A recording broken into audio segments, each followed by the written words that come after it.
but it says 4 o'clock. So whether we got the giggles or not, we got to go. It says 4 o'clock. So it's Russell Hunter's the Brewmance. Holy mackerel. That was a fun one in show prep. Hi, how you doing? Hope you had a great weekend. This is Rob right there. I'm Mike Russell. Appreciate y'all hanging with us as usual. And the big news that we totally were not joking about. Now, one little tiny bit right before the show started was the big guy, the big man, El Jefe, Iran, is dead. He has assumed room temperature, at least if the smoldering is over. He has assumed room temperature, and after having his helicopter, because, that's how you travel over there, a helicopter flew in high fog into a mountain. I don't know if we've heard this story before, maybe with a very dead nuts ballot Hall of Famer, Kobe Bryant, but, the guy's dead. This is going to not something to poke fun at like I've been doing all day, because I'm completely anyway. This is going to shake some things up. I mean, even you look at the State Department, you look at everybody is just wondering, okay, now what the heck is going to happen? This is not, unless, like JFK, it was pre-planned. And this is one of those weird moments where it happens at a weird time, and you're going to go, I think I've realized this, Mike. I'm open to all possibilities because I don't know nothing. Turns out there's a lot of information protected. Turns out this could be shenanigans. Turns out it might not be, and Iran may use it as shenanigans. I just don't know, but that's what makes me a little bit concerned about the people that we put in powerful positions to make decisions, because what kind of decisions are they going to make in the aftermath of this? Just hope, like, is everything fine? Is everything okay? Benji, Bibby, Netanyahu, you good? Don't worry. Hey, Lloyd Austin has already come out and said, absolutely nothing. We had nothing to do with it. Just in case any of y'all wondering, any of y'all conspiracy theorists out there, we had nothing to do with this, which makes me think what? Well, damn it, we did it. Yep. That's my first thought. And the arrogance and the narcissism that is behind any of these bozos moves of late, and I'm calling years and years and years. I'm not just saying this administration, just some of the nonsense that comes out of cabinet members, high-ranking officials, they think we're that stupid now. Like, I would say even the dumbest of us, the least of these, so to speak, educationally, is smarter than some of the most brilliant people in history because of these things that we have. You have all of the world's information at your fingertips. We're some pretty damn smart people with these things in our hand. And so we know more than these bozos think we know. We see more than these bozos think we see. And the minute that something happens and the first thing out of their mouth is like a child standing in the kitchen after the vase was broken, wasn't me. I didn't have anything to do with it. That's a knee-jerk reaction. It's childish, and it seems to be standard with these knuckleheads. Well, and I think that is, again, there's so much communication now. It travels so fast, it's harder to figure out what's true. So as soon as this plane crash happens, where's your mind go? It goes where Mike went. Who did this? Yeah. Because the timing is just bizarre. So there's skirmishes between Israel and Palestinians and Israel's and Iranians. And Israel has already, launched, they defended an attack from Iran, which is not something we've seen ever, right? And now all of a sudden the Iranian president dies in a helicopter accident. You're like, Automatically you think that. So they got to come out and say, oh, no, we didn't have to do with it. But it would be funny if they came out and said, yeah, that was us.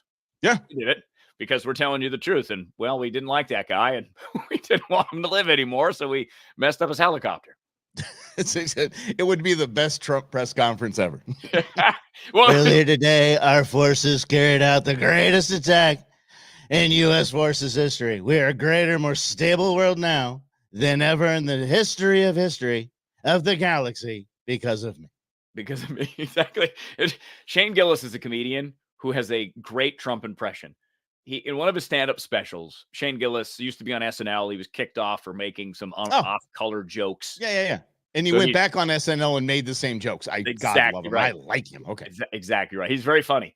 So he does a great Trump impression, and he goes, in a sense, he's saying that it's fun to watch Trump because remember when they went in, they did a Navy SEAL raid, they brought the dogs in, and like it was like some terrorist in Yemen or something like that.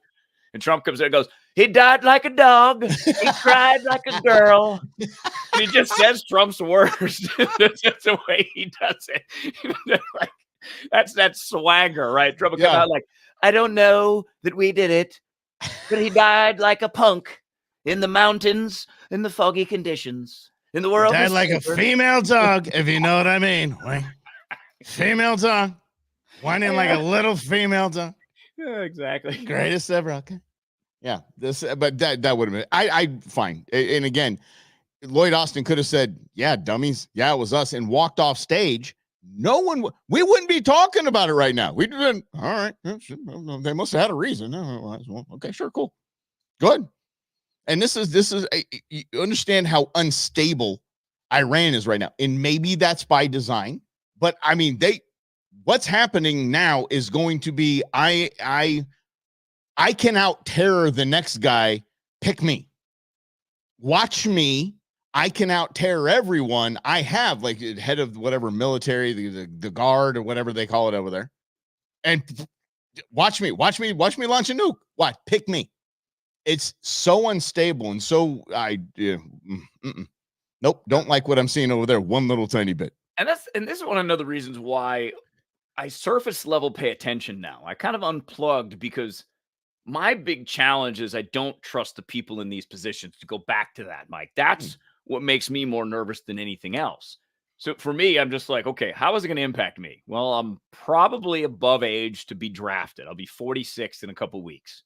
So how does it really impact me? Well, there might be some trade, some oil, but there's definitely going to be a lot of dead people either way. Yeah. And that's what I really think about in these situations is how many innocent humans have to die because powerful people, often rich, often heads of state or terrorist organizations like Hamas, how many people do they have to kill before we go, maybe we should try something else?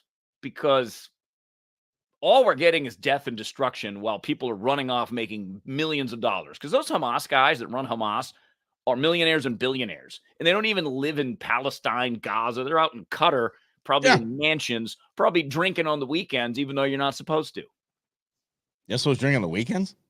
You're not supposed to drink at all, I think. Oh, okay. I thought it was just a weekend thing. Okay. Yeah. I have a buddy, Travis, who lived in Kuwait for a little while. After he served his time in the army, he worked for a defense contractor and he lived in Kuwait. He says, you're not supposed to drink, but if you know people, you can drink. And I'm like, just like America. I wonder what other religions here in the United States do the same thing. Let's see. I'll just get us in trouble. If this camera was on prior to the show, I'd have been in a lot of trouble. But now I'm just going to get us in a little bit of trouble. A little bit of trouble is fine. If there were any political advantage to this, it would have been already announced. They would have already had old Bones up there stumbling through the teleprompter about some talking about Corn Pop and how he took him out too, and so it wouldn't surprise me if we had a hand in it, but if we did, I think there'd be one side or the other taking credit already. Or is that the inner circle where they take credit and they're high-fiving each other like, yeah, I got away with another one. We created another narrative. Yeah, buddy, let's do this thing. Basically what I thought about, this was yesterday, and I was excited to come on the show because I want to kind of flesh it out with you here and just see what you think of this. Because what we're in right now, media-wise, politically, is this emotional and mental, even ideological shell game, where what matters to us is under hat number 2. Okay? And there's 1, 2, 3 hats. And what matters to us under that? This is what matters to you. You're going to see. Wait till you see this. Wait till you see this. And you get that they all go dancing around. You point to it. That's the one.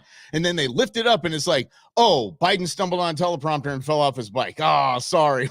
You don't really need to know what's going to happen. Oh, okay. Let's try it again. Number 2. Remember hat number 2. Better around. And they pop it up. And it's, oh, sorry. It doesn't matter to you. Trump said something silly outside of court. Yeah. All right. Here we go. Back to it again. And you never get what you want because you're never given what you actually need and talk about, want to talk about and actually hear about. So when we're talking about the Iranian president dying, majority of anything you see on CNN, MSNBC, and Fox News, Newsmax, all of them, how it benefits Trump or Biden. That's it. Now, what does this do to your gas prices?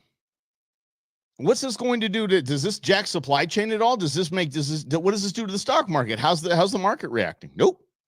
Does this benefit Donald John Trump or Joseph Robinette Biden? And that's why Rob and I, so y'all, we want you to know what's happening in June. We're basically going to focus on things that matter and or are fun. That's what we are going to do. Things that help you, that grow you, things that matter in your life, and real stories that are really happening and things that impact us. And really staying away from, Joe didn't know which way to go off stage again today. What did KJP say to it? Doesn't matter to us, doesn't matter to you, and it doesn't impact us at all. Well, because it doesn't change. And I think that you're onto something, Mike, is that anytime you sniff that hat number 2, they do that bait and switch. And they give you the same line because they know that that's where your emotion is. But how many times can you see Biden stumble and go, okay, I don't need to see it anymore. I get it. He's the president until at least January 20th of next year. So what happens in November? That's what matters, right? I know I'm not voting for Biden. I'm still not convinced of voting for Trump. RFK might get my vote. Libertarian may get my vote. I may leave the presidential section blank, just to be straight with you. I, like Mike, I am not in it for candidates or parties anymore. I'm in it for all of us collectively. Because I understand something as I get older, Mike, and this ties into so many of the moral debates we're having in this country, abortion, whatever. I have a belief system in which I live my life. For the most part, I try not to harm anybody. I don't steal anything. I'm not going to steal Mike's F-150. I'm not going to break into his house. So I have a nice center to where I live. But by no means do I think that my belief should be the law and that you should be mandated under penalty of jail to believe what I believe. Because freedom is weird and comes in different forms and sizes. And either one of these parties is not really interested in freedom. You have all the evidence you've ever needed. Republicans don't care about freedom. Democrats don't care about freedom. In different ways is what they fight and try to mandate and try to restrict people's beliefs and ideas. So I think to add to what Mike is saying is looking at this country from a American people standpoint first, not a Republican and I'm a Republican or Democrat or I'm a Democrat, because that's what's ruining the country, quite honestly. Right. And look, and talk about like the freak out du jour is this, I don't know if you heard it. It was interesting. A Kansas City Chiefs kicker was giving a commencement speech at a private Catholic school. Kind of like, okay, I'm going to play to my audience, right?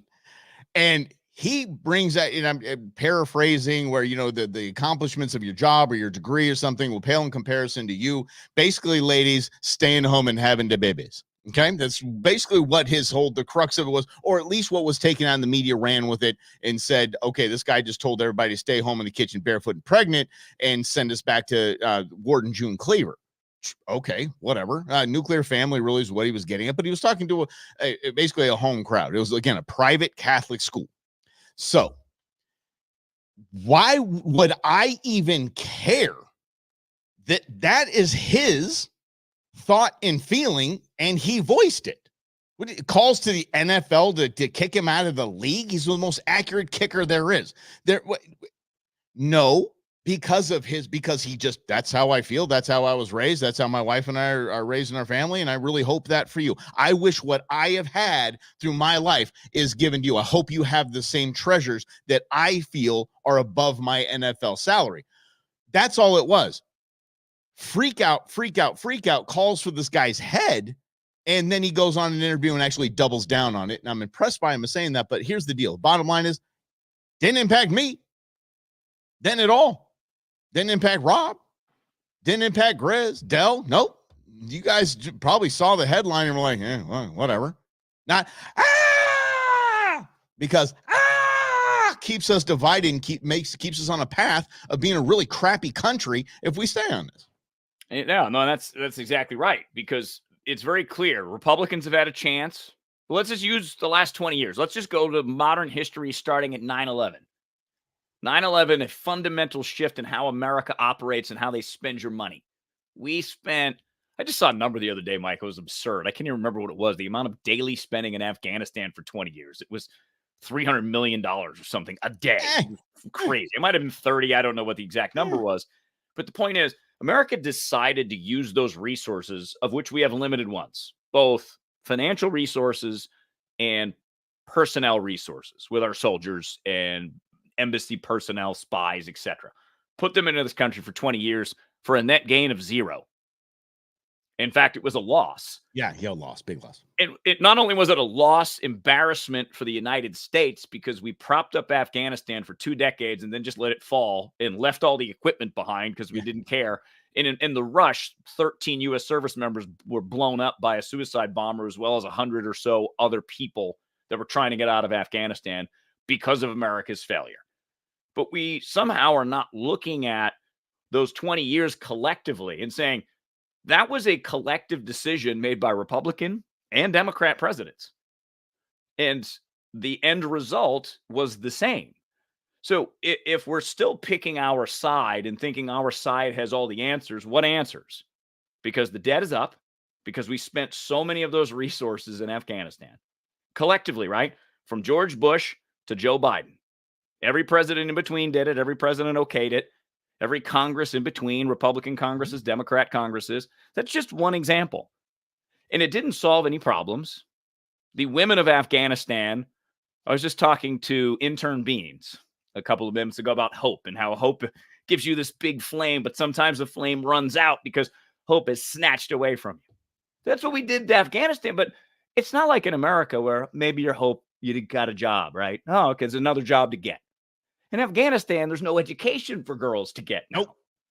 So that's the policy of Republicans and Democrats together that gives you the result that we're in right now with 35 trillion, 20 million, people that aren't certified to be here, we should say. We've got inflation out the wazoo. Gas price still $4 a gallon plus in Phoenix. So you have all these problems. And we're still arguing about which side is better. Neither. Yeah. Right. And why? It is funny. A friend of mine got some book about, how to be a fascist or something stupid like that. It's basically the book just bagging Trump. and I was just, it's crazy. It is. I mean, and she's giddy to own it. And so I thought, okay, I looked at my girlfriend. I said, okay, I really marvel that 330 million Americans, half of those, say 100 million Americans, freak out at the word Trump. That this man lives rent-free in their head. That this man controls their activities. This man controls their thoughts, their conversations that they have, what they watch and what they don't watch. One out of 135 million, just has this amazing and overwhelming power, and is now, before so just as a brand, is now his own economy. The Trump economy has nothing to do with, I created the most jobs of any president, the Sleepy Joe. Nope. Books, TV shows, hosts. I mean, people have made careers just on either praising or bashing one man out of 335 million Americans. Mind blown. It almost daily fascinates me that this is going on. It is pretty wild. And let's bring it back to the kicker, the Kansas City Chiefs kicker, Harrison Butker again, just for a second, because, again, this is what's happened to the media. All they're looking for, they're like snipers. They just look everywhere to find any sniff of controversy. And then the controversy, if it is a famous person for one thing they said that supposedly we're supposed to disagree with, becomes the big controversy. When, look, I didn't agree with some of the things he said. I have a different way that I live my life. And I would advocate that Harrison Butker actually make the case as to why this is a better life rather than judging you if you live a different life. Because that's where we always get all wrong, is I'm right, you're wrong. You need to be like me or you're going to hell, or you're an outcast, or you shouldn't be allowed to vote, or you should be thrown in jail. That's where we really miss out those opportunities. Because if you're going to come at me and say, this is how my wife and I did it. I met her and she was like, I just want to have babies and I just want to take care of the babies. Awesome. If that is a life for you, let me tell you about the benefits of this and explain those benefits and why that life is so amazing and great. Because then you're like, oh, okay. You might get someone interested in that life. Oh, that's possible. I didn't think that was possible. Doesn't matter whether anyone else agrees with it or disagrees with it ultimately. But then here come the click. So NPR, I think it was NPR. NPR came out with the 5 things you need to know about Isabella Butker, or whatever her name is, like his wife. I'm like, what the hell? She's just like, how'd it go at the commencement speech, honey? He's like, well, you're famous now. Hey, you are known as June Cleaver, and you're the editor. Exactly. That's really what it is. Mm-hmm. Oh my gosh, June Cleaver is fantastic. But anyway, it reminded me of another an interview I saw with a guy who did I think it was a 7-year study on, and they had to go so it was more than 7 years. So they had to go pre-Trump. So are conservative or progressive couples happier? Are children of conservatives or progressives happier? And it was overwhelming. Wasn't even close. It was a rout on both levels. Conservatives happier than progressives. It was just their happiness rating was off the charts compared to the progressives. So the interviewer asked the guy doing the study, said, okay, so you lived this, you were in this. And of course I'm paraphrasing, I'm using my own words. You were in this. Why are you still a liberal? Why are you still a progressive? His answer was, and this whole pack mentality crap, is that he's like, well, I'm in academia. It's like all of my peers are liberal. It's like I can't just be conservative. And the interviewer's dumbfounded by this. He goes, you know the numbers, and you're like, I choose to be less happy. I choose to be on the side that we statistically are less happy. And we're talking about 2,000 plus. So Rob and I have a standard of people doing any studies. Like if 100 people surveyed, not even close. Like if you're in the thousands and it's years long, we got you. So you have the stats, you have the data. Nope, I can't because my friends will laugh at me. It is the most blinding thing I've seen in a minute. Well, and it's everywhere, which this is why I question reality. And the media created reality. I was watching a documentary on Netflix. Michael loved this. What do? Wake up on Saturday mornings. I watch a documentary about police power in America. Here we go.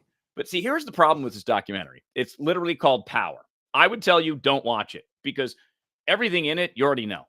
I was waiting for some mea culpa, some way to solve this problem. All it was more history about how policing in America traces back to the slave days. And it's true. It's factual. Sure. I've known that for a long time. I didn't need to know that. So I didn't gain anything out of this. And that's the frustration I have, is that there's a lot of talk, not a lot of action. A lot of talk about doing the right thing and fixing the ills of society, but not a lot of fixing going on.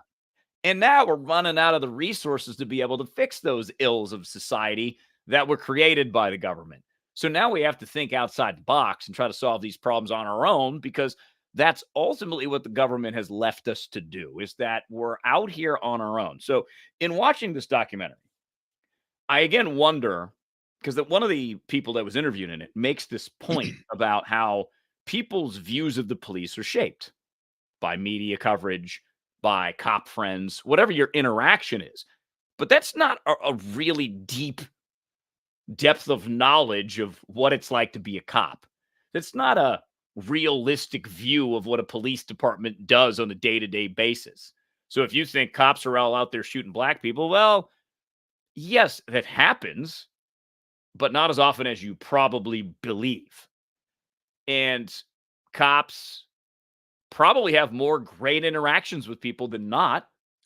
Nobody cares about those. Absurd amount more. Mm-hmm. Mm-hmm. I don't know about great interactions, because every time I've been pulled over, I could say, guy, it was a really nice cop, but now I got a $250 ticket in my hand. Yeah, so I don't know about great. That's true. How about non-violent? Let's put it non-confrontational. Yeah. Oh my gosh. Yeah, and in going through and putting onto backup hard drives, because I like you, and I can say like you easily because I know what's happening to you if you have an iPhone. Your iCloud is almost full. Your iCloud is full. 4,000 videos and pictures of Rob and I, the Brewmance style, going through that. I actually found one of the incidences I had with one cop here out in G-Town, out in the West Valley, that I've had. I've had several interactions with him, none of them good. It's like the guy's stalking me. I don't like this guy. He's an absolute creep. He's in no one in the department likes him. I actually went to court to fight one of the citations, and the judge said, "Who did this?" He goes, "Oh." He goes, "Yeah, dude, don't fight this. Just take it. Just take your traffic school, buddy. Don't. He will lawyer up." Like this guy is like just an ass. And so that's how my view of policing here is out in the West Valley. I look at really cool guys that are driving by in a cool cop car. I'm like, yeah, you're probably officer. No, but it's having that understanding that your perspective might not be a real perspective or a full perspective. It's a partial perspective, especially if it's third hand, if it's through an internet channel or media, because it's just how our brains work. And becoming aware of that, Mike, I just think it just opens up my mind going back to these possibilities. Like if you told me in the 80s, the 90s, the 2000s that it was possible the CIA had something to do with JFK's death, I'd be like, nah, man, the government wouldn't do that. Now I'm like, actually, the track record of the United States government leads me to believe that it is certainly possible that the CIA, which we know they helped at the very least, how much did they help? I don't know. Some documents remain classified, probably because of that very reason. The White House actually said that very reason. Well, yeah, and I remember, I think I just heard a Trump quote about it the other day. If you knew what I knew, you'd be pissed or something like that. Yes. But that's, I mean, okay, so think about that. I mean, Rob and I have no problem walking up to people and just chatting and asking questions. I actually learned that from Rob. And if you were at a bar back in the 80s, and you're walking up to Bill Cosby and OJ sitting there chatting it up, and you say, could you never in a million years would you think? No. Never in a million years would you think that those two wonderful icons of American history, of Americana, for the love of God, these were they're it. OJ, yes, it hurts around the airports and all that, what noise, and Bill Cosby. You never ever would have suspected that, but now those two are reasons why, probably some of the early reasons why we trust nobody. Well, and you look at how we treat fame, and this is such a fantastic idea, Mike, that you just brought up, because it works in politics too. Because let's say there was a person who was the CEO of a mid-sized company, but he knew how to make decisions. Maybe it's maybe she's got great results, knows how to manage, knows how to run, knows how to inspire. Ran for president, gets 6 votes. Because no, there has to be a level of fame to be president of the United States. I mean, Donald Trump's a perfect example of that. He wasn't even a politician, and he became one. And then the other side, it's the royal families. Biden has been in politics since, 1972, I think. So he's been a senator. He couldn't even serve as a senator at the very beginning because he wasn't old enough. He had to be 30. He was 29 when he won his election. So that's how long he's been around. He's got some fame around that.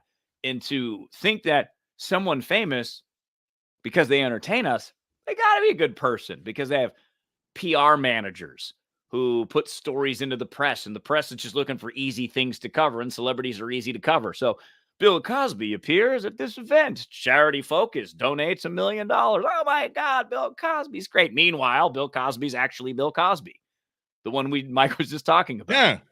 We have enough examples to understand how the information system works.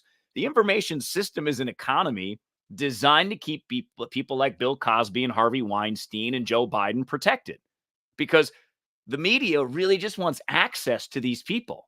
So you have people like Mike and myself who go work in radio. We didn't do it for that reason, but journalists who go work for Entertainment Tonight because they want to interview stars and be around stars. The political media wants to be around people like Joe Biden, John McCain. They just want to hang out and be part of the cool kids club because of how the media looks at fame, right? Because it's something to be admired. It's something to be attained. And when you get there, certain things are off limits. Nobody questions you. And Dell, of course, the Caitlyn Jenner is proving his entire childhood was a lie. Yes, you're right, buddy. All of it. I mean, you put Caitlyn or Bruce in that bar, and you're like, man, I'm standing next to the greatest athlete alive, the greatest male athlete in history, the Catholic gold medal. Wow, it's him. Box of Wheaties. Here he is, right here. And then he hooked up with the Kardashians, and they made him a woman. Okay, I'm sticking with it. I don't care if you come with me. I'm sticking with that one. The Kardashians are so insufferable and so awful, just so terrible. They turned Bruce Jenner into a woman. Everything's fake. Everything is fake. I don't know. I was waiting for some affirmation from my little bro over there. I don't know. He's like, I don't know this. I get what you're saying, right? But I actually think the Caitlyn Jenner story is more real than not, because this is a really dynamic human story of a person who was so driven to win the gold medal at the Olympics in a decathlon. It's like the hardest thing to do in the Olympics. And he wins. And then 30 years later, he's like, well, I don't want to be that person anymore. And he transforms. That's as real as it gets. That's the real journey of a human being as an individual. Do I have to care about it? Maybe my childhood life else was a lie. Yeah. But it's a transformation of an individual human experience versus what the information networks say about her. This is where Rob and I differ. One of the several reasons why we're such good friends. We differ in a lot of things. One of them is he would get Caitlyn Jenner in a room, and there would be, the questions deep, thought out, like just dialed in, like she might cry. Rob go Roy Firestone on her. Just go deep, right? All I want to know is that as an avid golfer, what's more distracting, having the male bits or the new additions up top? I want to know what's hindering his swing a little more. That's what I want to know. That's really all I care about. Love it. Great question. That's a fantastic question. Just curious. I don't know. Because we want to get to what everyone else wants to know. And I think that I speak for a good portion of the country that, especially this, getting into golf with this, all these funny things happening in the world of golf. And then my son's into golf now, but those are the kinds of things I want to know. And I think many people want to know. That is true. So when we get to sit down with Caitlyn Jenner, you will definitely hear that question. I'll just tell him, look, I'm not, look, this isn't going to, he's going to be polite. I might not be. So. See, again, the yin and the yang, right? That's how we roll, baby. That's how we roll. Gosh. Like we like to call it pick and roll, our style. It's, NBA, Stockton and Malone, who sets the pick, who shoots, just changes up, just differs. Let's go to the ultimate celebrity, and I'm not talking about Oprah. Let's go to the ultimate celebrity. That is Pope Frankie. Pope making some headlines, sitting down for an interview, and I was not impressed. I remember this guy out of the gates coming out, and I was like, remember Rob and I we would say the Pope is dope, and you haven't had a shirt. Carrie Dozer got you a shirt, didn't she? Yes. It said the Pope is dope. I totally forgot about that. That's a rad shirt. I remember her getting that and being so giddy about it. I got this for Rob. I'm like, that is so Rob right there. I just so every kind of Rob. Absolute off the rails. I don't know where this guy's going. He doesn't seem like he has a true north, which is weird for a pope because he's kind of he zigs and he zags, but maybe that's good. Maybe that's what the world needs. Maybe that's what that dang church needs. A little bit of kind of real human, like, okay, we don't have to, you got to go a little bit this way, maybe a little bit that way. His thoughts on the southern border, it just ticked me off. And the reason why is because we talk about things, we want to talk about things that impact us. The Catholic Church as a body, as a mass, we're talking about tens and hundreds of millions of people. It's right below the Muslim faith. And so understand that what he says resonates or is taken as doctrine, is taken as word of God from millions of people. And if those millions of people go along with him and say, you know what, he's right. You know what, an open border, we need to chill out with, worrying about all these migrants coming up and things like that. I'm not a fan. Like, look, buddy, I hate to tell you, but you know what heaven has? A gate and a gatekeeper. There you go. don't tell me. I'm going to build the wall. We're going to make the Pope pay for it. The Vatican's going to pay for it. It's going to be a papal wall. We're going to go through the papal memorial wall. It's going to be great. Yeah. I love it. Well, see, the Pope's just offering an opinion. And but that opinion ain't like me and you have an opinion, buddy. Sure. No, his opinion is taking his word of God. But this is where I think is where it gets super interesting, because who do you listen to? Who do you believe? Who's your go-to when it comes to these matters? And you go, well, the Pope said it, I'm in. Is that all it takes to change your mind? Is that all it takes for you as an individual to just give up your own sovereignty and your own brain to think about things and go, yeah, maybe countries do have a right to establish their own borders and have a policy that allows people to come in and come out, whether it's visiting, whether it's longer stays, whether it's work visas, whether it's migration tract, right? Yes, because every country on earth has it, not just America. In fact, I just saw a story this morning about Sweden. Sweden, typically kind of a chill place. Nobody's rabble-rousing. It's one of those countries where they pay high taxes, but they feel like they get good value from their government because it's a country of like 7 million people. Yeah. It's easier to manage than our country. And they love it, except they're having some challenges with migrants. And it's causing some tensions in normally chill Sweden, because when things get a little bit out of balance, people get out of balance. And if you don't manage that correctly, people get upset and people vote certain ways and people get ticked off. And I think there's also that understanding that you just can't take people and drop them in a country and expect everything to be fine.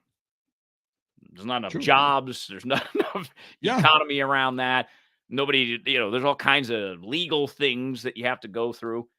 So the Pope, I agree with you, Mike, out of bounds. And that's where I start with that is, okay, Pope, stick to running your church, because a lot of y'all Catholics, when I was a Catholic, you covered up some gross, horrible, nasty stuff. Still doing it. In my area, yeah. And so that's the thing is, so Rob and I for years have been telling you, okay, here's what's happening with these migrants. Here's the reality. Here's how many kids have gone missing. And we knew that was happening when they started lining them up at convention centers. They were doing it right under our eyes. I mean, right under our noses. They weren't hiding it. There were 3 major convention centers that were chock full of migrant kids that just went poof and gone. Like, where'd they go? And so the Catholic Church, the head of the Catholic Church, to say, nothing to see here, doesn't seem surprising, does it? And all of the ills that this migrant wave has brought, and they're illegal immigrants. These illegal immigrants that all of them have brought asylum-seeking Mike took us. So they have brought. The Pope's like, guess what? The Catholic Church has been doing that a hot minute. Yeah, we used to tour people down in the dungeons to make sure that they were saying what we told them. Listen, the mafia did not invent the mafia. Okay, you should have seen what we were pulling off. Okay, so when the Pope goes, I don't know, let them in. Yeah, let the atrocities happen. We'll just say it's all for the greater good. And that again is portraying a portrait of reality, that everyone who's coming is just desiring a job, a better way of life. Yeah. And who wouldn't? I talked to a Lyft driver from Colombia and another from Cuba on a trip to Miami recently, and both were thrilled to be here, even though all they were doing is driving Lyft. I have so many options. I have so many opportunities. I have plenty of food. Back in their home countries, didn't have any of those. So I get this need for a better life. And even a base level life in America is probably better than a middle class life in many countries, most countries throughout the world. I get all that. But it's still a challenging problem to solve, especially from an organization that has been, in my view, and again, I grew up Catholic, so I can criticize them all I want. I can too, and I didn't grow up Catholic. I can still criticize. Exactly. It's just obviously an organization of power and hypocrisy, just like every other powerful organization. And that, I think, is the root of why I stopped caring about how these officials tell me how to live my life. Because even the Pope, who does a lot of great things, he doesn't know everything. He's just the Pope. No. But at the same time, but that's the thing, though. Millions of people think he does.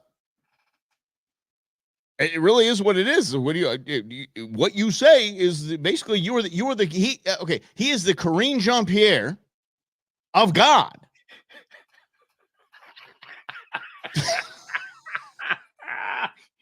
Is there a better way to put it? He's the mouthpiece of God. He's the Pope.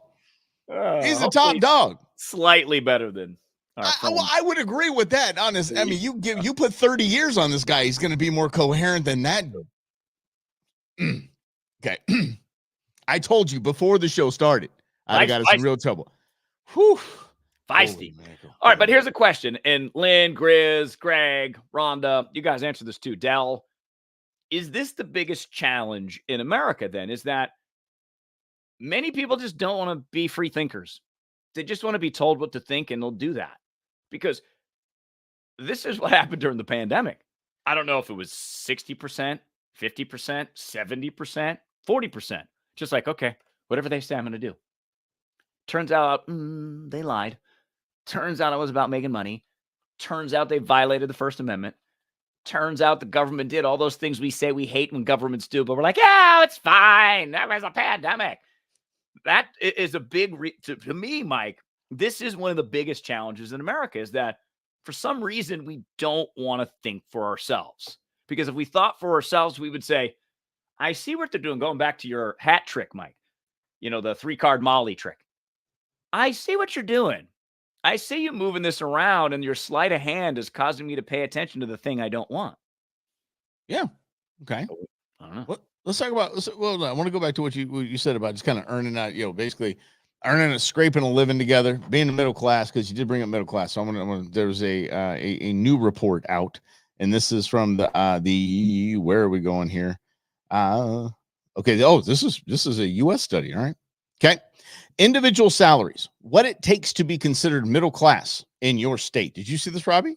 I did not click the story. I didn't see it. Holy mackerel! All right, let's start with Arizona, shall we? Because we're right here. Mm-hmm. Rob, how much do you think it costs to be comfortable? This is what it was to be comfortable. I just have a comfortable living. Like I'm not worried about a bunch.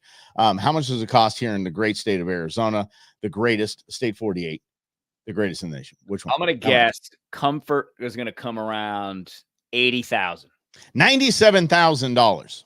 I should have went like that. It's going to go $7,000. Basically, if you're not making $97K in AZ or 84 in New Mexico, 87 in Texas, 114 in California, you're living paycheck to paycheck.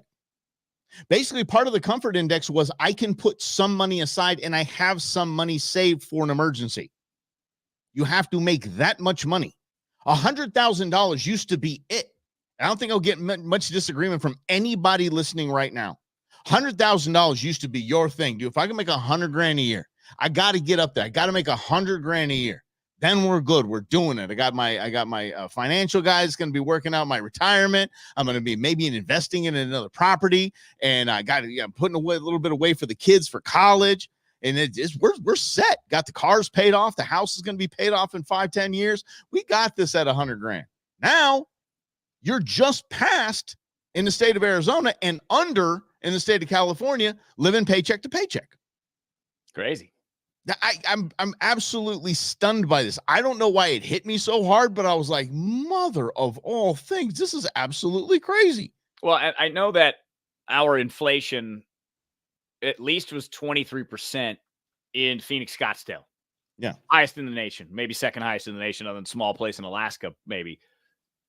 But you have to think about it in the context of the same stuff you used to buy 4 years ago takes you 23% more money to buy the same stuff. Sure. Which money's not as worth as much. So I was telling Mike, I went to the store and I put chicken back because it's too expensive. Granted, it was the fancy chicken. I'm like, I'm not buying this fancy chicken.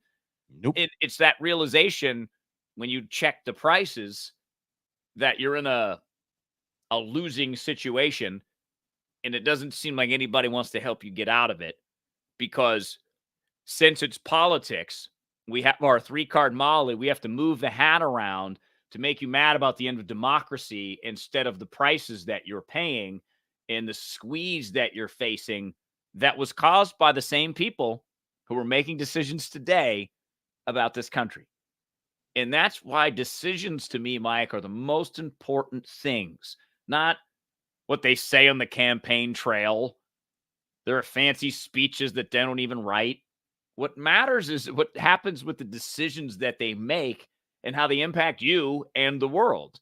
And the decisions that were made over the last 3 or 4 years should cause us all want to throw everyone out of those positions because those decisions were awful. And by the way, I don't know what kind of pills you have in your vitamin drawer over there, buddy, but it's 3-card Monty. 3-card Monty. Monty. Monty. What kind of pills you're going with? Well, I did just get back from Vegas. Oh, how did you do? Lost wages. How did you do? I did not play. Didn't play at all. No, I don't really. I'm good. It doesn't do anything for me, so I don't do it. I would like to play craps at some point, but I always forget the rules. I learn them, then I don't play it for like a year, and then I forget. We played together at a Christmas party one time, and we were getting a master's class. We should be rolling in right now. Rob and I should be. I mean, Rob's already unbuttoned the top button of his thing. Rob should have some gold chains up in there, and we should. Yeah, I should just. Yeah. Mm-hmm. Hey, put some. I should be broadcasting. I should be broadcasting right now directly from my hunting ranch. But I forgot everything. I forgot everything. Maybe it was the alcohol. Most likely, it was the alcohol. Could have been, or but just our brains. I don't know. But what about that though? Okay, so I come from a family. Y'all better know the ABCs of me. I come from a family. My dad bankrupted us playing the ponies. When I was in high school, we filed bankruptcy. Almost lost a house. I mean, my grandfather had to step in with loans. It was bad. It was just bad. My dad. It was so bad. My dad had a racehorse. It raced at Prescott Downs. Wow. Yeah. Which was rad for me because my parents were gone every weekend. I had the house to myself every weekend for like the second half of my junior year. Man, if only I'd known you for about 37 years. Wow. Instead of only the 17. Holy mackerel. But check this out. So in Vegas, I really don't. And I do I like playing blackjack a little bit. And I love getting into those, $50 or whatever buys you into like the big real Vegas, poker tournaments. I just think it's fun. Half the day you're just there having fun and just goofing around and doing the thing. So I'm not opposed to gambling by any stretch, but I do have to draw a line. Rob and I represented DraftKings for a hot minute, and we had fun. We had fun playing on the app, and we didn't play big. As a matter of fact, I'm still going to do it this season. I'm going to do $5 bets each NFL game, only betting on the favorite. Only betting on see if that even, because it should work. I like it. Because these guys are really good at what they do. So bet on that. So anyway, I'm not opposed to it by any stretch. Until I take my kids to Dave & Buster's.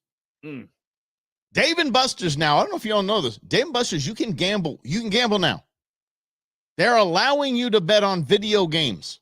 You can bet each other. This is like going to a bookie. It's like playing craps in the, it's like playing craps in the backyard.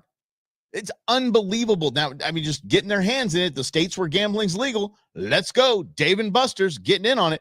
I ain't mad at the business model for them from a profit standpoint, but damn, talk about getting kids young. You have to be over 18 to wager in it. Please. That's like, I think I've been to a website or two where you have to click I'm over 18. Been there, done that. Doesn't work. I don't know. This isn't sitting well with me as a dad.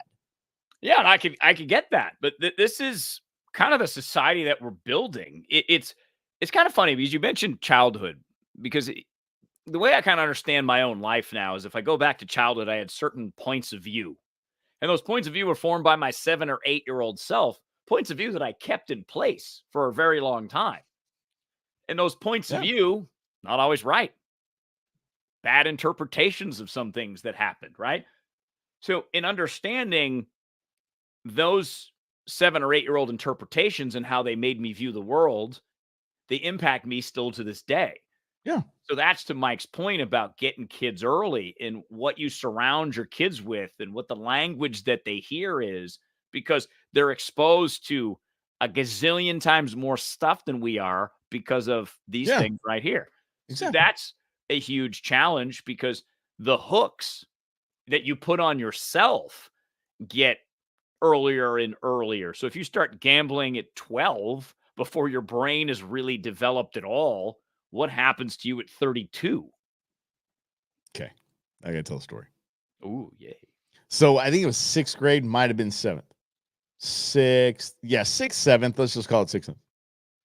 My parents had this cup, this yellow cup, and they had a business where they dealt with cash a lot. They had a wheel company, people coming in cash, so they always had cash, and all of the ones that they would get, they would put in this yellow cup that was in the pantry, and that was where my sister and I would just grab our lunch money for the day. We just take a few bucks out, and that was our lunch money for the day. We just grab your lunch money. We just go grab lunch money.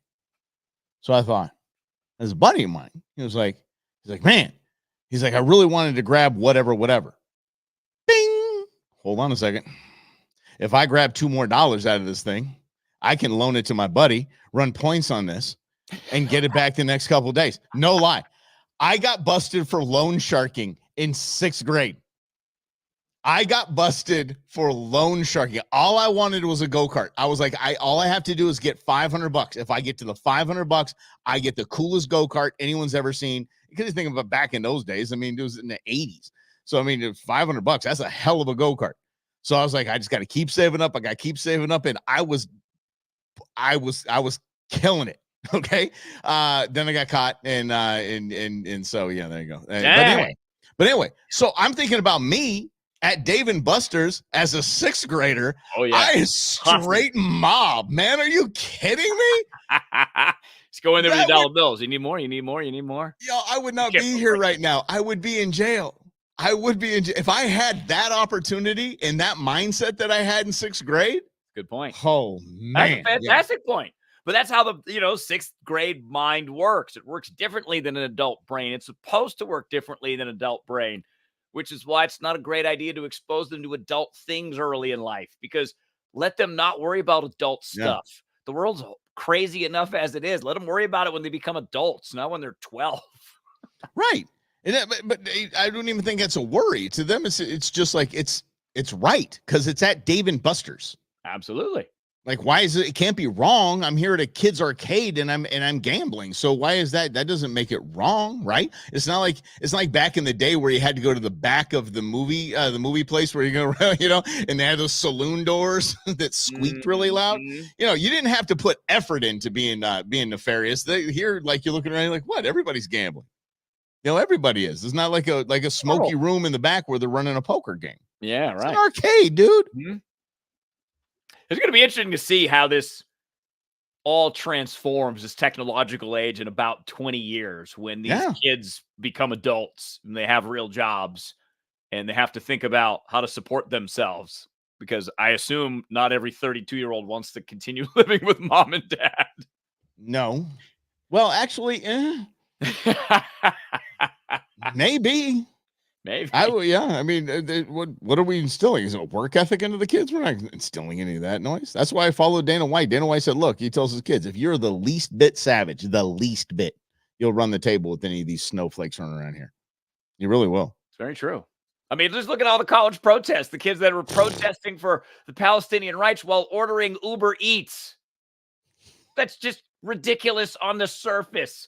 The Palestinians are literally being starved and shut out and shot at. Yeah. And they have to move from their houses because there's a war. And these kids think occupying a square inside a college campus with the ability to order food on your app is standing up for the rights of injustice around the world. Okay. Try showing any of these little snowflakes, these very misinformed morons that are doing this. Let me put it this way. Mike's growing a little bit. I'm growing. I do commend them for having a passion, and that's really where it stops. But I do. Okay, this is their chance to be heard. This is their spot. This is what they're excited about, and this is what they're going to run with. I kind of go with the Jerry Seinfeld Duke commencement speech. It's like, good, be passionate, do that. It's okay, stay peaceful, do your thing, but don't lose your sense of humor. I just love that. I commend them for that. But here's the deal. You show any of them. 2 videos I have on my phone, and Rob knows I was having technical difficulties. I'd have this for you, and hopefully I have it for you by Friday. Both Bill Clinton and Hillary Clinton explaining that when he was the president and she was Secretary of State, the offer was on the table. the entire chunk of land, and by the way, an economy. And there was some kind of plants and growing things that they had going on where they could actually have an economy and have commerce. Everything's going on. Build you a port. Everything we're going to pull a port in here, guys. Everything's going to be great. We're going to have an airport. Everything's fine. We're going to do this. Let's go. What? Oh, by the way, we're also going to kick out 50,000 Israelis, which they did anyway. We're going to kick out 50,000 Israelis, so they go to their place, and you guys have this all to yourself. And they said no. The Ayatollah said no, so they said no. Hamas came in and go, oh, hell no. No, how are we going to run this place and be terrorists? If you want us to actually run like an economy and stuff like that, we can please save it. Look at the Bible. Here's the story. We win. So that's you show any of these kids these videos, and they will not want to see. There's nope. But what about the baby I saw that died? What about that kid? Did you see the picture of that kid that had the rubble on top of him? He was on a table. Did you see this? Media was running with this. The terrors of war, and this kid had blood all over him. He's laying on his table, and he had bricks and like stuff on top of him. Because of the internet is what it is. That wasn't just a picture of a kid. That kid got up smiling and laughing with the camera crew around him. Again, what you see is most likely not real, or a fraction of reality that they want you to think is full reality. Like a headline. Why is everyone in Gen Z lazy? Okay, first of all, not everyone in Gen Z is lazy. Just on its surface, that's ridiculous. And if you've interacted with 2 people from Gen Z, there's about, 30 million more that you're missing out on. You can't judge a whole group based on 2 interactions, but we love to because that's how our brains and our minds work. And even Rhonda put it in here that some people do like Mike to be told what to think because it's easier. Just like we're kind of told it's easier to pick 2 presidential candidates and just vote for one than it is to think about 5. But it's not that complicated. It's not that complex.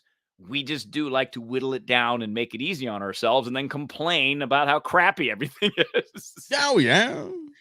Or we're going to turn a blind eye. How long have we been saying that all these migrants are here because they're going to be Democrat voters? Remember? And then we said, nah, how do we guarantee that they're going to vote Democrat? And how are we going to this and that? And they're not going to get the right to vote. They got to get in line with everybody else. Oh, no.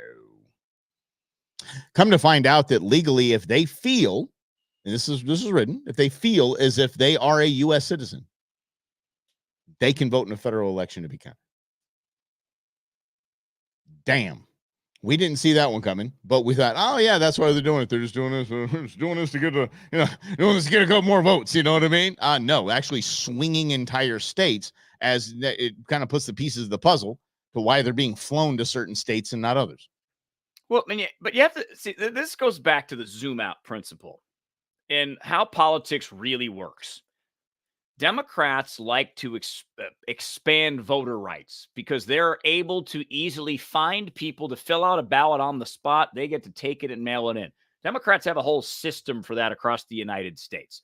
So they get these bonus votes because they go out and do it.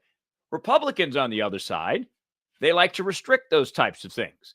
So instead of having a system that's similar, we're like, hey, you're a new voter. You should vote Republican because of this, this, this, and this. Can I help you fill out your ballot? We don't do that. So we try to, our side restricts that. The goal is the same, to use the laws and the power to win elections, to make it easier for my party to win elections. So that just means to me, meanwhile, while we're doing by the way, the 3-card Molly is Monty. a rap. I know, Monty. The reason I call it 3-card Molly, because it is a rap song that I used to play on my hip hop show. I just remembered. So 3-card Monty. Okay. The game is always here comes the migrants. They're going to vote Democrat. Boop, boop, boop, boop, boop, boop, boop. Meanwhile, 17 years ago, this law was passed that allows it to happen. Why were we not paying attention to the law that was passed 17 years ago? Because the hat keeps moving around. So when they move the hat around and they cover up information, you only get a limited picture, not the full picture. Because if you got the full picture of how bad it is, you might start thinking differently. But they don't want you to think differently. They want you to adopt the group think. They want you to drop the party think so that you're convinced that you're on the right side. And who are you on the right side for? You or people that got billions of dollars to make off the money you send to Washington? I That's know all right. my answer. Okay. At least my opinion, anyways. Okay, and then if we just want to stick to the absurd as far as protests go, I don't know if you saw this, but I just had to look it up because I wanted to make sure before I talked about this that I did read this right this morning. The Disrupt Tesla movement. Have you heard this?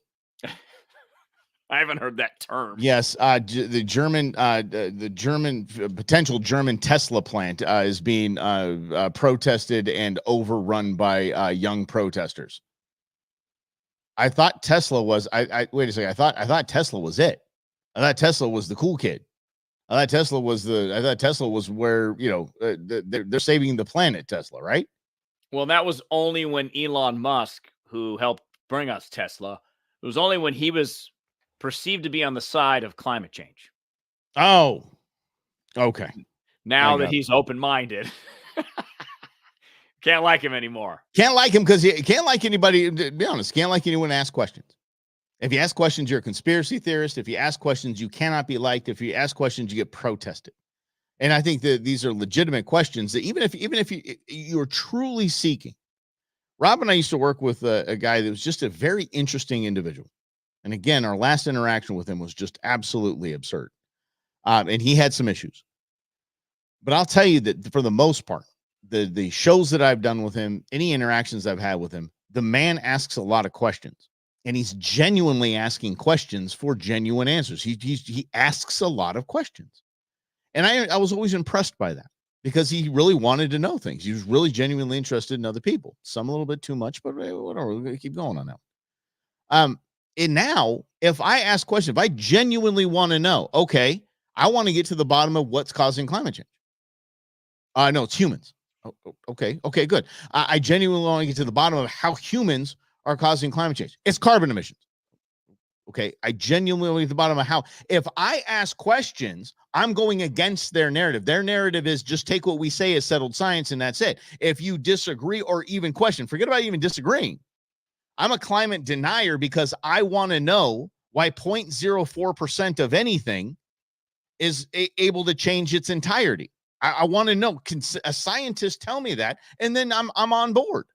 But I can't ask the question. I'm just called a denier. So no, you need to shut up. I can't even seek information anymore, which is what Elon Musk is a Jedi at, is just absorbing information. That's why he asks questions. It's a good point to bring up, Mike, because it shows that most of us don't really know what we're talking about, if we're being honest. I'm an expert at one thing, how to do radio show. That's what I spent most of my time doing, preparing for. I'm an expert in that. Along the way, I gathered a lot of knowledge about government, politicians, how the whole game and system works. But I have a limited window of knowledge into that, as in I was not inside, right? I was not in Congress, didn't work for a staffer. Schweiker just told us a bunch, some other politicians too, about how the system really works. So this is why I find this all so fascinating of how we label each other. Because most of us don't have the aptitude or the attention span to read boring stuff about carbon emissions. So we just regurgitate what we see on TV and Twitter and Facebook. And I'm guilty of it too, because that's what we are. We exchange information. But where you start to judge me is where you start to lose me, especially given that I understand what my limited knowledge base truly is. So if I were to even believe that climate change is real and caused by man, I don't really know how to explain why, because I'm not scientific, I'm not technical, I've not read research papers and got an advanced degree in climatology. Oh, and by the way, the people that got advanced degrees in virology, how well did they do when a virus came up? Dr. I did pretty well, Dr. Lena Wynn here. Exactly. My book, two-time best-selling author. She did great. She made a lot of money for herself. But I popped a hole in my own bubble of what I think I know. And to understand that I have a very limited options to even pick up information. So what is it that I really know? I know that I'm alive. I know that I have good friends. I know that we get to hang out a couple times a week, soon to be more, here with my main man, Mike Russell. And we get to try to figure out how to best live our lives. And I think that is ultimately the best gift that we all get, is we have that freedom to do that in this country. I want to know how Lynn's going to research that subject. I heard the cows don't fight. Field research. No, just field research. Just go to the butcher. Just go to the butcher and be like, no, I've tried every piece of steak in here. I didn't hear any farts. That would be my research right there. It'd be the butcher. Mm-hmm. Yeah. So go to a source, right? A butcher. What has he done for 20 years? Been chopping up meat. He knows the cow. He knows the chicken. He knows the pork. Knows what to do. Speaking of clown world, did you hear the new iOS update on your iPhone? Is going to remove something from your phone. Really? Ready for this? I'll just tell you. It's an emoji. Remember, they had already eliminated the firearm emoji. Yeah. Remember the cool gun? He had 1911 on there. It was beautiful. And they had a revolver. It was great. Now they have a water pistol. I know. It's hard to even find. The clown emoji. The clown emoji is going away because it's used as a right-wing dog whistle in telephonic communication. Oh, okay. So the right wingers won't come up with a new one when you eliminate it. Right. Exactly. Yeah. Okay, we've gone from the clown to the poop emoji. Is that just okay? Now, okay, if you are triggered by a clown, you're a clown. If you are triggered that someone's describing you as a clown emoji, or your ideology or your side is a clown emoji, if you're upset about that, you're upset about it because it's true. If somebody tells me that I'm I don't know, a crappy lacrosse player, am I triggered by that? No, I don't even know the rules of lacrosse. I don't even know why. There's a lot of running involved and banging and things, and I don't whatever. And my kid had a lacrosse stick, and it's hard. It's not easy, but I'm not offended by it because I am. You're offended by it. You're offended because you are a clown. This is what it is. Yeah. Usually what bothers you the most is indicative of something. That is definitely true. That's what I found myself too.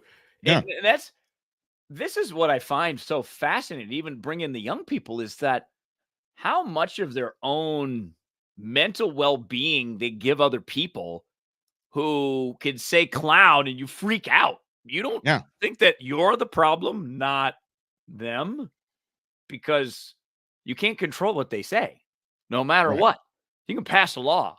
You can't say clown. Yeah. What are you gonna do about it? Are you gonna arrest me for saying clown? Well, yeah, but I mean, how far off is that? How far off is that from somebody saying, I believe in the nuclear family. I think that women that are graduating this university should have a lot of kids. That's going to be their greatest achievement above anything they can in the work world and workforce. The dude almost lost his job. Taking away a man's livelihood because of something he says is probably one of the most un-American things you could possibly think of, a clear-cut violation of the First Amendment. But I mean, well, it would be if the government was involved, but I don't think we're far off from that. Anything that offends me, I need to eliminate. Well, and I mean, you look at human nature. That's what human nature always has been. It's always been about control. It's always been about, I'm a king ordained by God. I make the rules. So if I don't like you saying clown, you can't say clown.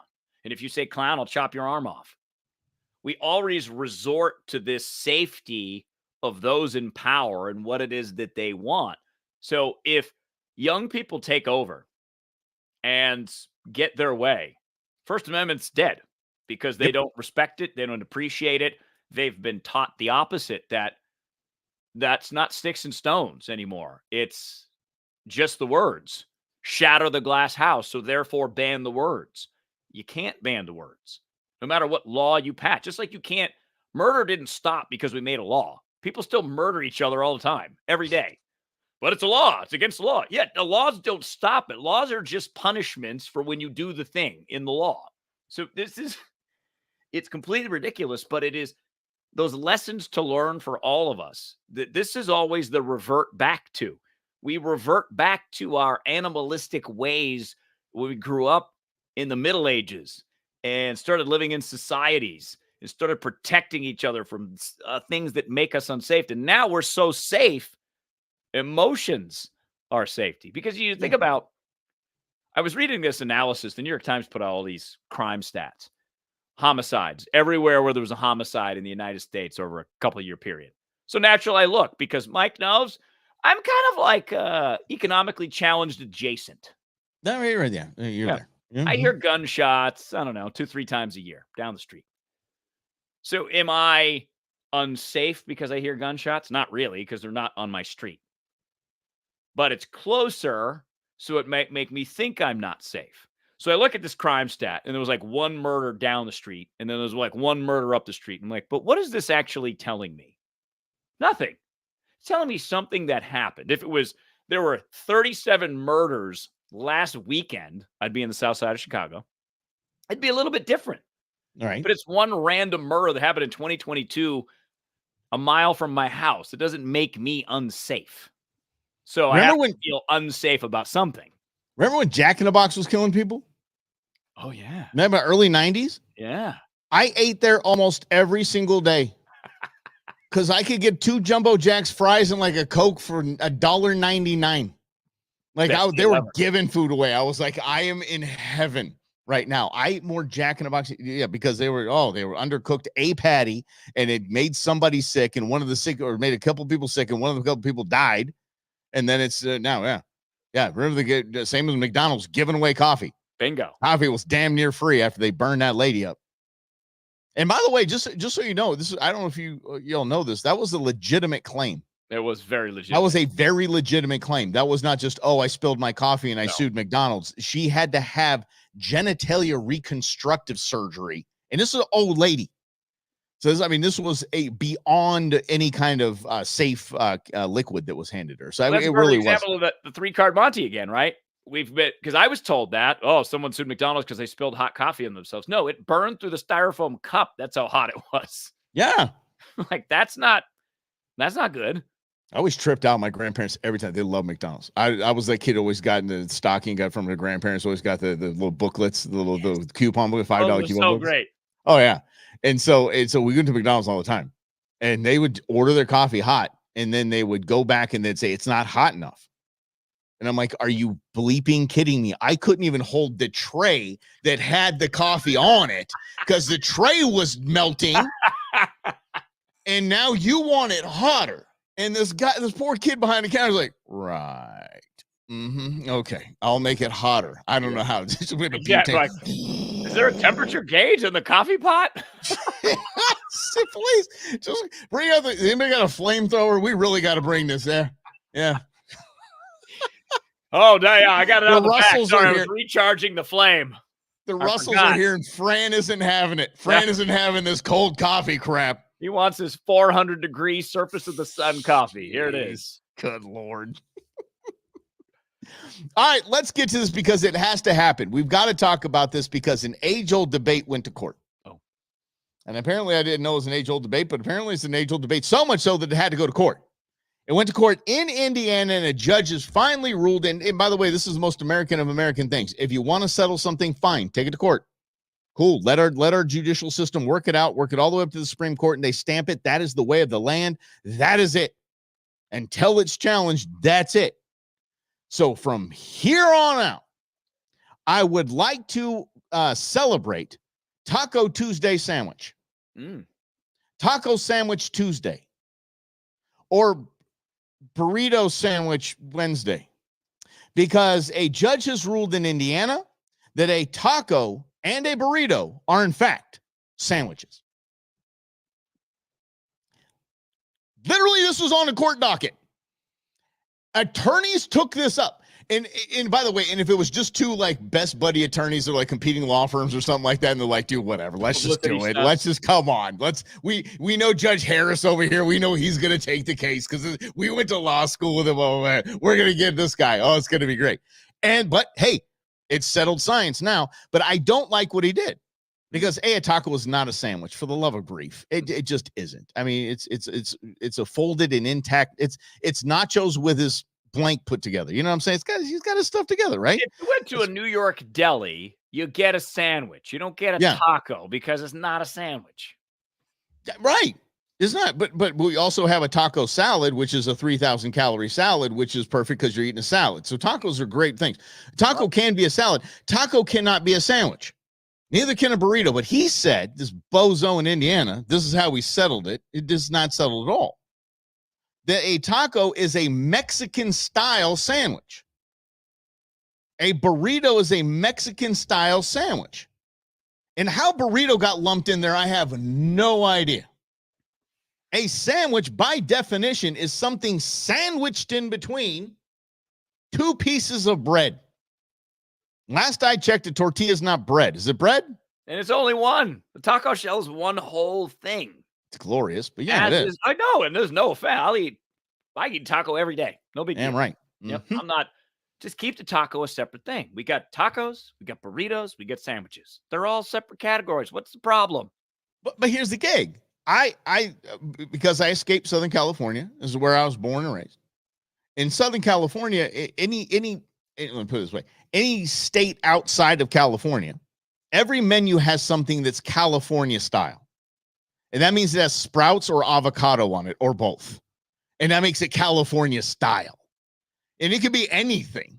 So, I mean, I understand where the kind of the precedent was set by things like that. And then you have like Detroit style pizza, Chicago style pizza, New York style pizza. There's styles of it.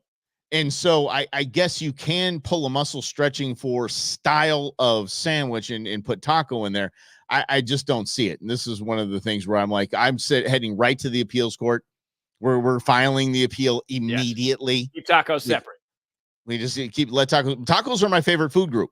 And in that food group that I have described to Rob several times, how many items are in the taco food group, never was there a sandwich. No.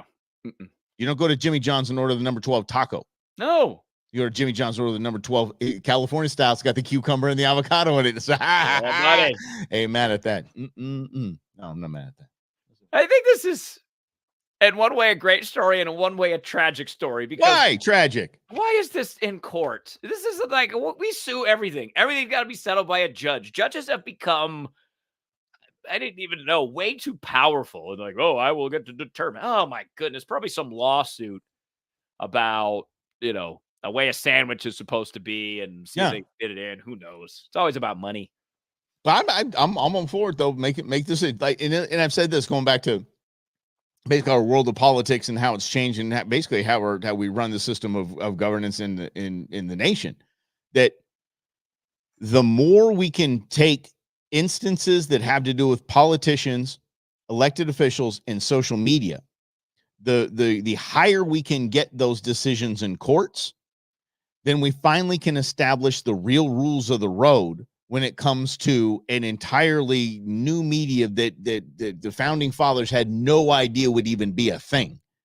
So if we can see how they use cable news media, if we can not regulate, but at least I guess legislate how they can and cannot use those types of media, whether it's internet or social media or the 24-hour news media, the better we are if we get to a certain set of rules.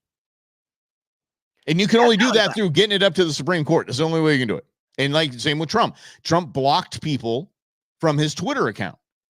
And the Supreme Court said, dude, you can't do that. It's a flagrant violation of the First Amendment. And they can petition their government. That's you, champ. I should have ignored them like Biden ignores Supreme Court decisions. Because what's the punishment? What are they going to do? Watch me block them all. I'll block them all. Yeah, well, and that's what Biden proved. Like, yeah, the Supreme Court can do stuff and can make a ruling, but it still requires someone to hold someone accountable for violating the law. And that could be you as a voter. I'm just saying, because ultimately we are the final arbiter of what happens in this country. We just need to take some responsibility on that and say, let's do this, baby. It just reminded me of a sandwich. It's not a sandwich. We'll determine it, not you. It's definitely not a sandwich at all. But it reminded, when you said that Trump should have just kept blocking people, it reminded me of one of the first times I had Congressman Schweikert in our studio. And Rob will remember this too. I said, David, don't push that button. And he just started like rapid fire hitting the button as many times as he possibly could. I was like, well, damn. Yep. That was not the president. Sir, you can't press this button. You please don't press the button, sir. I'll show you. Don't tell me what to do. He would even say that. Don't make me president because I love pressing buttons. Oh my gosh. Seriously.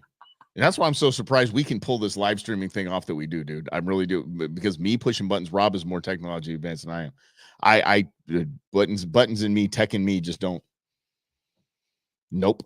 But no, it's the exact opposite of the radio days. You do all the tech stuff. I just show up and like hang out and press my mic button. I'm like, ready to go. Let's do it.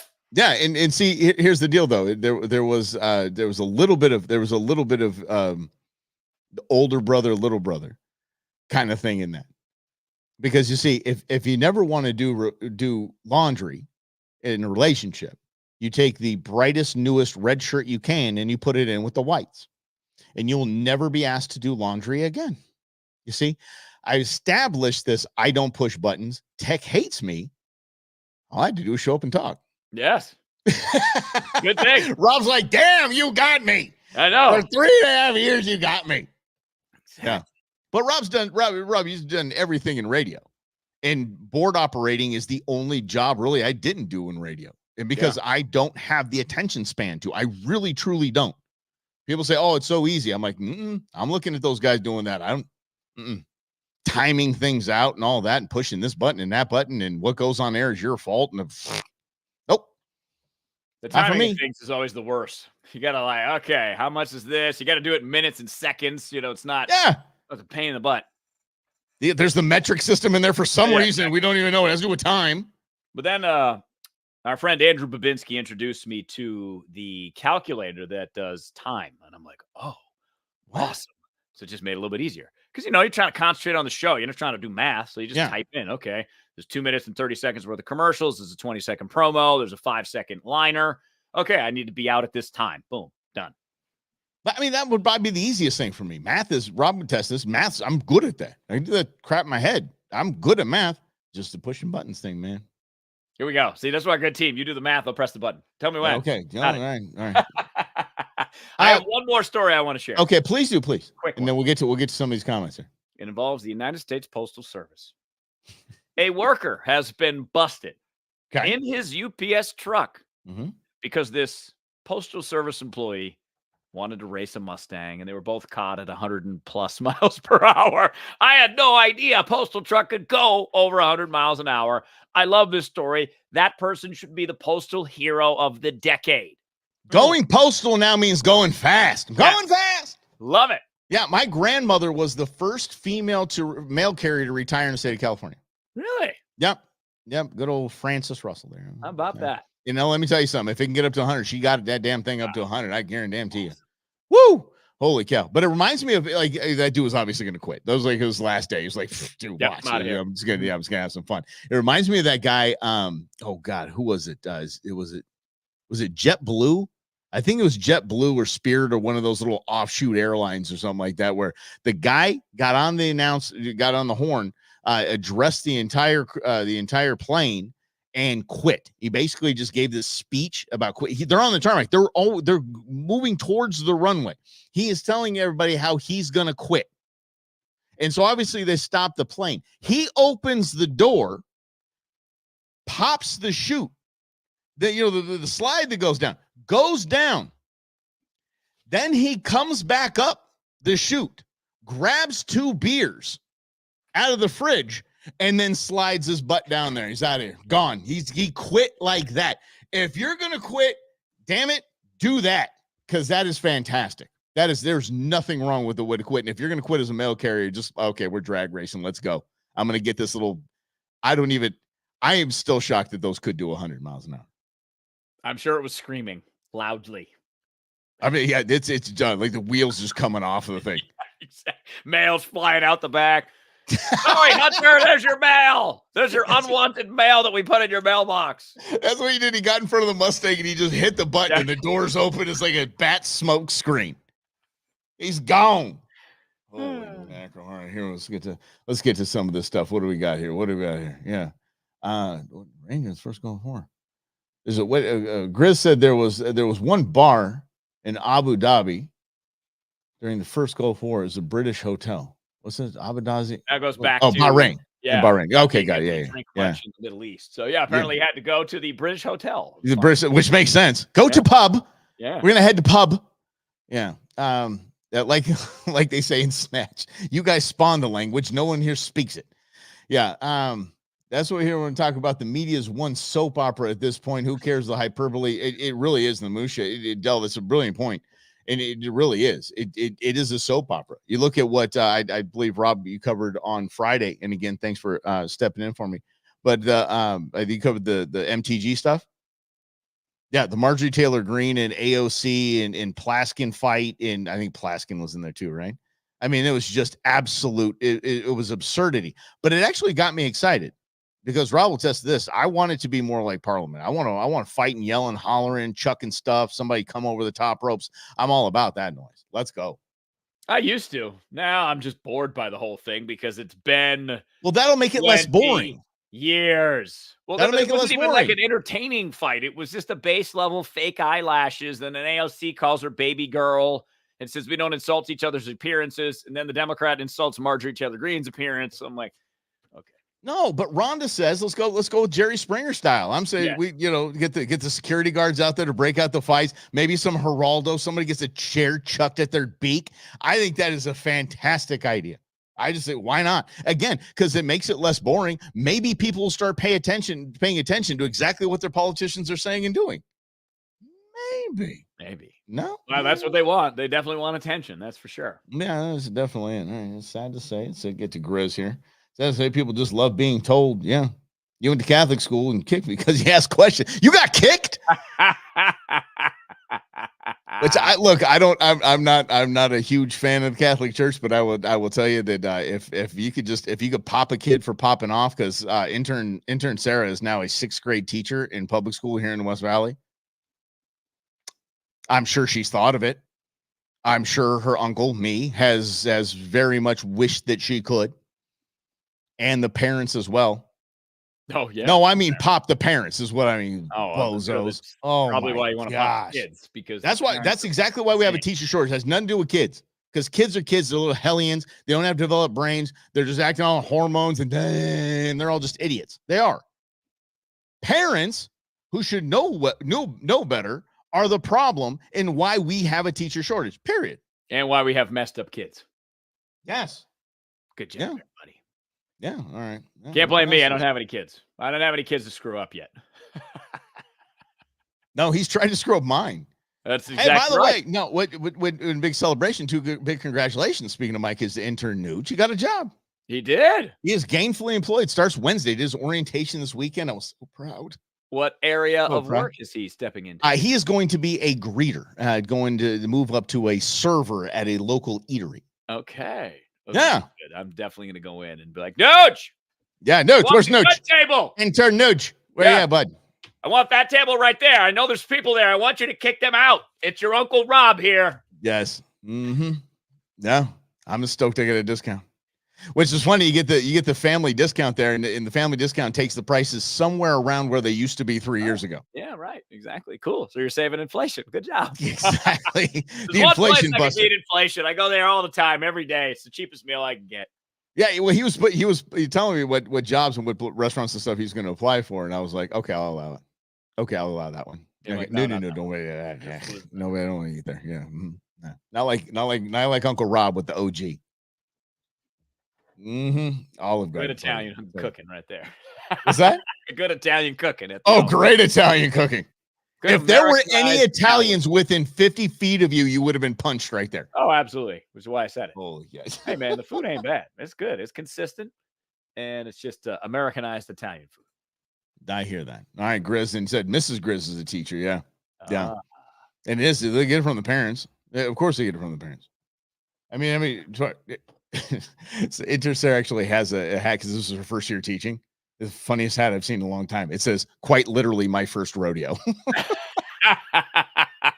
And it's a rodeo. Woo! Oh, yeah. Holy cow. Hang on for dear life.